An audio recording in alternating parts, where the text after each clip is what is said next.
এমন একটা যুগ আসছে, যে যুগ এত ফিতনাময় হবে যে ওই যুগে ঈমান ধরে রাখাটা হাতের মধ্যে জ্বলন্ত আগুন ধরে রাখার মতো হবে, এত কঠিন হবে। ইউসবিহুর রাজুলু মুমিনান ওয়া ইউমসি কাফিরান। ওই যুগে একজন মানুষ সকাল করবে মুমিন অবস্থায়, সন্ধ্যা করবে কাফের অবস্থায়। ওয়া ইউমসি মুমিনান ওয়া ইউসবিহু কাফিরান। সন্ধ্যা করবে মুমিন অবস্থায়, সকাল করবে কাফের অবস্থায়। ইয়াবিউর রাজুলু দীনাহু লিআরদিদ দুনিয়া। দুনিয়ার সামান্য স্বার্থের বিনিময়ে মানুষ তার দিনকে বিক্রি করে দিবে। এমন ফিতনাময় যুগ তোমাদের পরে আসছে। তো ওই যুগে আমার উম্মতের মধ্যে যারা বেঁচে থাকবে, তারা যদি ইসলামের 1/10 মানে 10% ধরে রাখতে পারে, তারা জান্নাতে যাবে ইনশাআল্লাহ। কোনো সন্দেহ আছে যে আমরা সেই যুগে বাস করছি? এখনো সন্দেহ আছে? নবী সাল্লাল্লাহু আলাইহি ওয়াসাল্লাম 1450 বছর আগে বলেছিলেন, আজকে থেকে নিয়ে প্রায় 1450 বছর আগে নবীজি বলেছিলেন যে আমার আর কিয়ামতের মাঝখানে এতটুকু দূরত্ব বাকি আছে। এভাবে তিনি হাতটা উঁচু করেছেন, দেখিয়েছেন আমার এই 2 আঙ্গুলের মাঝখানে যতটুকু ডিস্টেন্স বা দূরত্ব, আমি এবং কিয়ামতের মাঝখানে এতটুকু দূরত্ব। নবী সাল্লাল্লাহু আলাইহি ওয়াসাল্লাম নবী হয়েছেন মানেই কিয়ামতের আলামত শুরু হয়ে গেছে। সর্বশেষ আসমানি কিতাব কোরআন নাজিল হয়ে গেছে, তার মানে এর পরের সময়গুলো হচ্ছে কিয়ামতের নিকটবর্তী সময়। নবী সাল্লাল্লাহু আলাইহি ওয়াসাল্লাম বলছেন, এই উম্মতের আর কিয়ামতের মাঝখানের সময়ের দূরত্ব হচ্ছে আসর থেকে মাগরিবের ওয়াক্তের মতো। বলেন তো কোন নামাজের ওয়াক্তটা খুব ছোট হয়? ফজর থেকে জোহর, জোহর থেকে আসর, না আসর থেকে মাগরিব? সবচেয়ে ক্ষুদ্র নামাজের ওয়াক্ত কিন্তু আসর থেকে মাগরিব। তো সেই সময় এত ক্ষুদ্র হয়, দেখা যায় আমরা নামাজ পড়ে যদি একটু কোরআন তেলাওয়াত করতে বসি, দেখবেন মাগরিবের নামাজ আজান দিয়ে দিয়েছে। এমন না? বিষয়টা এমন। আর নবীজি বলছেন আমার উম্মত আর কিয়ামতের মাঝখানের ডিস্টেন্সটা এতটুকু, মনে হবে যেন আসর থেকে মাগরিবের ওয়াক্ত। আর এই কথাটা উনি বলেছেন 1400 বছর আগে। কত বছর ভাই? এখন 1450 বছর পরে কারো যদি বুঝতে বাকি থাকে সময় খুব কাছাকাছি, আমরা বলতে পারি, বলতে বাধ্য হব যে সেই ব্যক্তির হৃদয়ের চোখটা অন্ধ। সেই ব্যক্তির কি হৃদয়ের চোখটা কি অন্ধ। ওর বাহ্যিক চোখ খোলা ঠিকই, বাহিরের চোখে সব দেখে ঠিকই, কিন্তু ভিতরের চোখটা অন্ধ। আল্লাহ রাব্বুল আলামিন জাহান্নামীদের বৈশিষ্ট্য সম্পর্কে একটা আয়াতে বলেছেন, সূরা আরাফের মধ্যে 179 নম্বর আয়াতে আল্লাহ পাক বলছেন, ওয়ালাকাদ যারানা লিজাহান্নামা কাসীরাম মিনাল জিন্নি ওয়াল ইনস। আমি প্রচুর জিন আর মানুষকে দিয়ে জাহান্নাম পরিপূর্ণ করব, বলি নাউযুবিল্লাহ। আমি প্রচুর জিন আর মানুষকে দিয়ে জাহান্নাম পরিপূর্ণ করব। অথচ এই জিন আর মানুষকে আমি সৃষ্টি করেছিলাম আমার ইবাদত করার জন্য। যেমন সূরা জারিয়াতের 56 নম্বর আয়াতে আল্লাহ পাক বলেছেন, ওয়ামা খালাকতুল জিন্না ওয়াল ইনসা ইল্লা লিয়াবুদুন। আমি জিন আর মানুষকে শুধু আমার ইবাদত করার জন্য সৃষ্টি করেছি। যাদেরকে আল্লাহ পাক শুধু তার ইবাদত করার জন্যই সৃষ্টি করেছেন, সেই জিন আর মানুষদের মধ্যে বহু জিন আর মানুষ জাহান্নামে যাবে। কুদিয়াল আমর, এটা লিখিত হয়ে গেছে। কেন যাবে? আল্লাহ সূরা আরাফ 179 নম্বর আয়াতে নিজেই বলছেন, কারণগুলো হচ্ছে লাহুম কুলুবুন লা ইয়াফকাহুনা বিহা।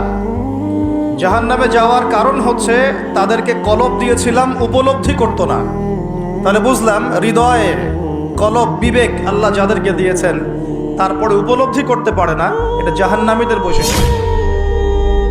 আর ওয়ালাহুম আযানুন লা ইয়াসমাউনা বিহা, তাদেরকে আমি কান দিয়েছিলাম, এই কান দিয়ে তারা শুনতো না। একটু লক্ষ্য করে দেখি, আমরা কিন্তু বাইরের কান দিয়ে সবাই শুনতে পারি, তাহলে এটা কোন কান যে কান দিয়ে সে শুনতো না? আমরা তো বাহিরের কান দিয়ে সবাই শুনি, তাহলে আল্লাহ যে বলছেন কান আছে কিন্তু শোনে না, তাহলে কোন কান দিয়ে শুনি না বলেন?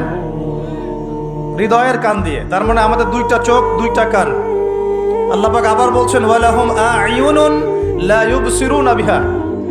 আমি তাদেরকে চোখ দিয়েছিলাম, চোখ দিয়ে দেখে নাই। বাহ্যিক চোখে আমরা সবাই দেখছি, তাহলে কোন চোখ অন্ধ? আল্লাহ পাক কোন চোখ অন্ধের কথা বলছে? আবু জেহেল এবং উমর রাদিয়াল্লাহু আনহু, এই দুই ব্যক্তি নবী সাল্লাল্লাহু আলাইহি ওয়াসাল্লামের দোয়ার দ্বার প্রান্তে ছিলেন। আল্লাহ নবীজি দোয়া করছেন, হে আল্লাহ, ইসলামের কঠিন সময় চলছে, মক্কায় অনেক জুলুম নির্যাতন চলছে, আল্লাহ তুমি এই দুই ব্যক্তির মধ্যে যে কোনো একজনকে হেদায়েত দিও। এই দুই ব্যক্তির মধ্যে যে কোনো একজনকে, যাকে তোমার পছন্দ, তাকে হেদায়েত দিয়ে তুমি দ্বীনের জন্য কবুল করো। সুবহানাল্লাহ। একজনের নাম আবু জাহেল, যার নাম আবুল হাকাম ইবনে হিশাম। আবু জাহেলের নাম কি? আবুল হাকাম ইবনে হিশাম, মানে আবু জাহেলের নাম কিন্তু আবুল হাকাম, জ্ঞানের পিতা, কিন্তু আমরা বলছি আবু জাহেল মানে অজ্ঞতার পিতা। কেন? কারণ সে বাহ্যিক জ্ঞানে পরিপূর্ণ ছিল, শরীয়তের গভীর জ্ঞান, শরীয়তের সত্য তার চোখে স্পষ্ট হয় না। আল্লাহ পাকের নিদর্শন একটার পর একটা দেখানো হয়েছে, কিন্তু তারপরেও সে ইসলাম কবুল করে নাই। এই কারণে আমরা তাকে বলি আবু জাহেল, অজ্ঞতার পিতা। অথচ তার নাম কিন্তু আবু জাহেল নয়, তার নাম আবুল হাকাম, জ্ঞানের পিতা। আমাদের সমাজে এমন অনেক বড় বড় বুদ্ধিজীবী আছে না, বাহিরের বস্তুবাদী জ্ঞানে পরিপূর্ণ, শরীয়তের জ্ঞানের অজ্ঞ, মিসকিন, এমন মানুষ আছে না? টকশো একদম ঝড় তুলে ফেলছে, একদম ইতিহাস, সংস্কৃতি, বিশ্ব অর্থনীতি, রাজনীতি, কোন সেক্টরের জ্ঞান নাই যা তার জানা নাই।